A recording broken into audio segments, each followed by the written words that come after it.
Organ pernapasan manusia terdiri dari hidung,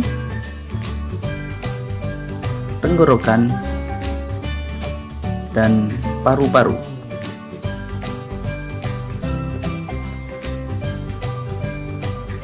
Hidung terdiri dari lubang hidung dan rongga hidung. Di dalam rongga hidung terdapat bulu hidung dan selaput lendir.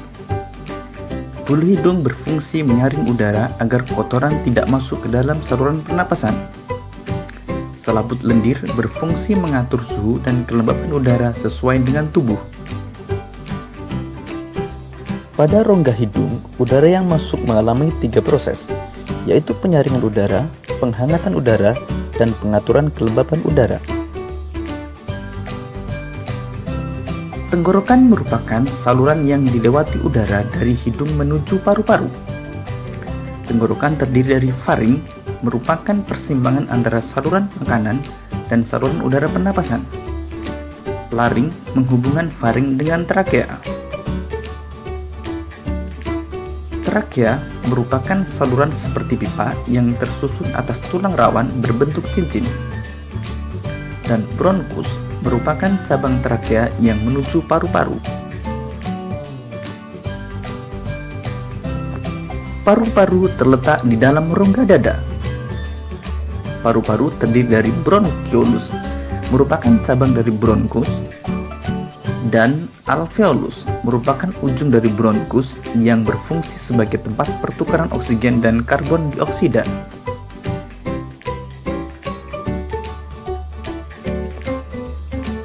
Proses pernapasan manusia terdiri dari inspirasi, yaitu proses menghirup udara, dan ekspirasi, yaitu proses menghembuskan udara. Udara masuk melalui hidung, melewati faring,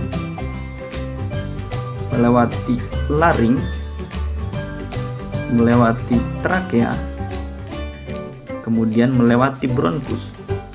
Dari bronkus, udara masuk ke paru-paru melalui bronchiolus. Udara akan berakhir sampai di alveolus. Di alveolus terjadi pertukaran oksigen dan karbon dioksida. Oksigen diserap oleh darah, sedangkan karbon dioksida dikeluarkan saat menghembuskan napas.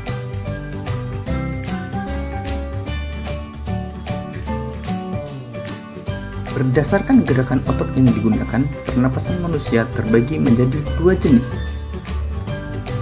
yaitu pernapasan dada dan pernapasan perut. Pernapasan dada menggunakan otot antar tulang rusuk, sedangkan pernapasan perut menggunakan otot diafragma.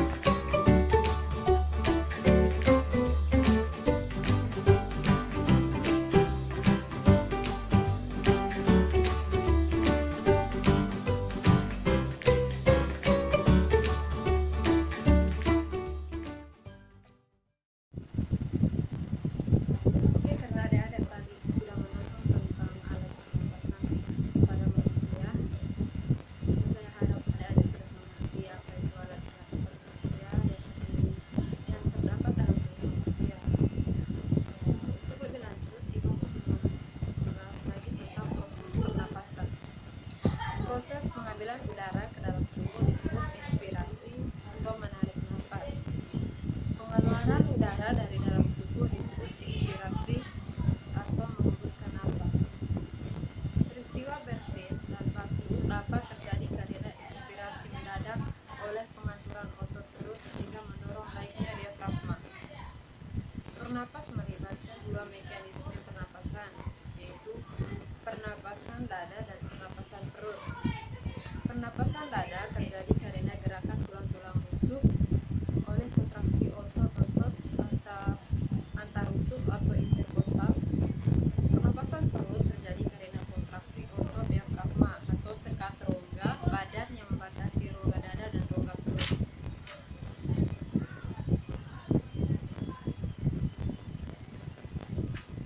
Sekarang kita akan membahas tentang inspirasi. Inspirasi tadi Ibu sudah jelaskan, yaitu menarik nafas. Inspirasi terjadi jika otot-otot antar rusuk melakukan kontraksi sehingga tulang-tulang rusuk dan tulang dada terangkat ke atas. Pada ekspirasi, otot diafragma juga berkontraksi sehingga letaknya agak mendatar. Diafragma akan mendesak rongga perut hingga 5 cm ke bawah. Akibatnya rongga dada membesar. Membesarnya rongga dada menyebabkan paru-paru ikut membesar. Akibatnya tekanan udara di paru-paru menjadi rendah sehingga udara dari luar masuk. Yang kedua itu ekspirasi. Tadi gue jelaskan tentang ekspirasi. Ekspirasi itu samahannya menghembuskan nafas ya. Tadi inspirasi itu mengeluarkan nafas atau menarik nafas, sedangkan ekspirasi menghembuskan nafas. Ekspirasi terjadi jika otot-otot antar rusuk relaksasi, yaitu tulang rusuk dan tulang dada turun kembali kepada kedudukan semua rongga dada mengecil. Pada saat ekspirasi, otot diafragma mengendur kembali pada kedudukan semula sehingga rongga dada mengecil dan paru-paru pun ikut mengecil. Oleh karena volume paru-paru berkurang, tekanan udara di paru-paru menjadi tinggi sehingga udara akan keluar. Baik adik-adik, yang berikutnya kita akan membahas tentang kelainan dan gangguan pada sistem pernapasan. Sistem pernapasan dapat mengalami gangguan. Gangguan tersebut dapat disebabkan oleh kuman, polusi udara, dan faktor keturunan atau genetik. Yang pertama itu berkurangnya jumlah hemoglobin. Berkurangnya jumlah hemoglobin atau Hb dalam darah akan menghambat proses penyampaian oksigen ke dalam sel-sel tubuh. Berkurangnya hemoglobin dapat disebabkan oleh anemia atau perdarahan berat. Yang kedua, keracunan gas atau cyanida dan CO atau karbon monoksida.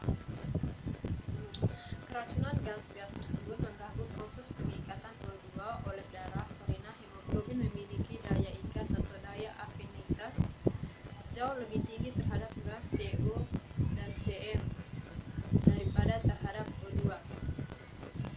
Jika 70% sampai 80% hemoglobin dalam darah mengikat CO dan membentuk HbCO, dapat menyebabkan kematian. Gangguan pengangkutan oksigen ke sel-sel tubuh atau jaringan tubuh disebut asfiksi. Saya harap adik-adik sekalian didengar ya, karena maaf sedikit agak terganggu. Yang berikut itu kanker paru-paru. Penyakit ini dapat dipicu oleh polusi udara dan polusi asap rokok yang mengandung hidrokarbon termasuk benzopiren. Kanker paru-paru menyebabkan paru-paru rusak dan tidak berfungsi lagi. Yang keempat itu emfisema. Penyakit paru-paru degeneratif ini terjadi karena jaringan paru-paru kehilangan elastisitasnya akibat gangguan jaringan elastik dan kerusakan dinding di antara alveoli. Kelima, asma. Asma ini mungkin kita dengar karena ini adalah penyakit ya. Baik, asma penyakit ini terjadi akibat penyempitan saluran pernapasan.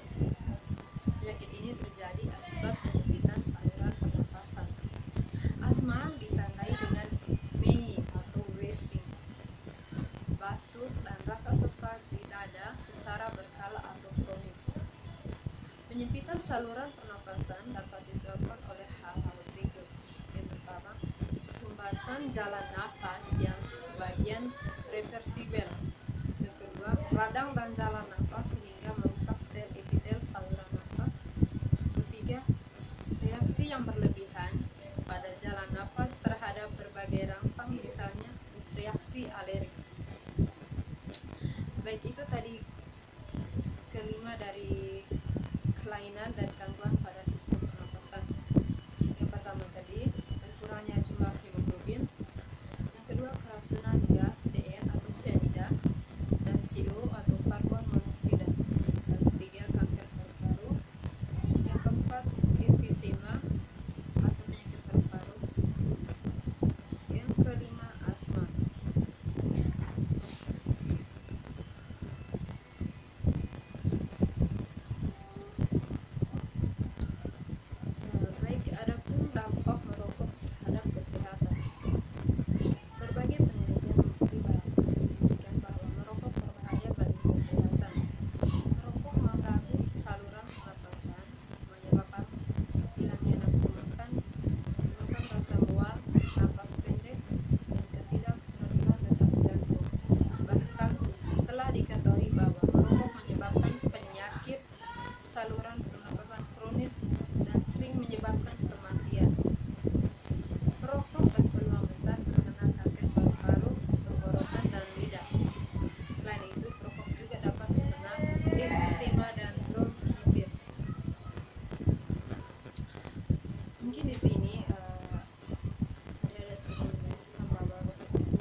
afinitas Hb atau hemoglobin darah terhadap karbon monoksida lebih kuat dibandingkan terhadap oksigen, sehingga oksigen tersingkir dan tidak dapat digunakan oleh tubuh.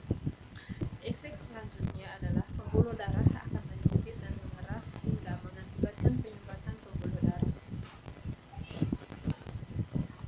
Yang ketiga, kandungan rokok itu terdiri yaitu tar. Tar adalah komponen dalam asap rokok yang tertinggal sebagai sisa setelah nikotin dan tetesan-tetesan cairannya dihilangkan.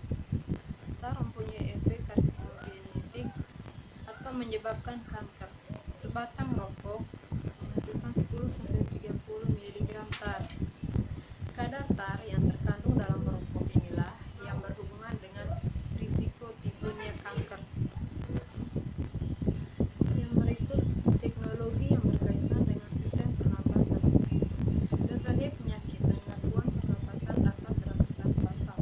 Saat ini telah dikembangkan berbagai cara untuk mengatasi dan mencegahnya. Yang pertama itu intubasi endotrakea dan tracheostomi.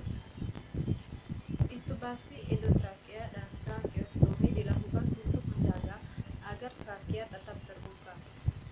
Intubasi endotrakea sering dilakukan terhadap pasien yang baru saja menjalani operasi.